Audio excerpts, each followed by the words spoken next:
Accident করছে বাস, আপনি সেকে তাড়াতাড়ি রুগীটারে হাসপাতালে না নিবেন, ফকেটও আতায়, মোবাইল আছে নি, গড়ি খুললালায়, বেড়ে তার কানের জিনিস খুললালায়, গলার হাল লইয়া দৌড় দেয়, রুগী বাঁচত না মরলো, এতে কারো কিছু আসে।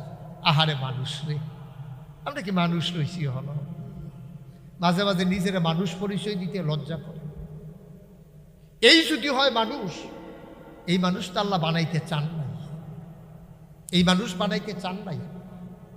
ভাই ভাইয়ের লোকে কথা কয় না 6 বছর, আফন ভাই, মাও একজন বাপও একজন, ভাই ভাইয়ের লোকে কথা কয়, কত মানুষ সেটাই না দাওয়াত দিয়া খাওয়ায়, লগের ঘরের ভাই সীমানা লগে দিয়া, তারা ঘরও রানলে হাতারা করতে গন্ধ পাওয়া যায়, ভাইয়ের দাওয়াত দেয় না, বনে না, মিলে না, সীমানা লইয়া ফেসতে গিয়া রইছে। আহারে ভাই, আহারে ভাই, আহারে মানুষ। এরপরেও যদি কোন যে হুজুর আমরা মানুষে, তো কিতা কইতাম আমি, আমার আর কোনো ভাষা নেই। আপনি যদি এরপরেও কোন যে হুজুর আমরা এটি করণের পরেও মানুষ, তো আপনি মানুষ করলে যদি আপনার কাছে ভালো লাগে কোন না, আসলে তো আপনি মানুষ হইতে পারেন।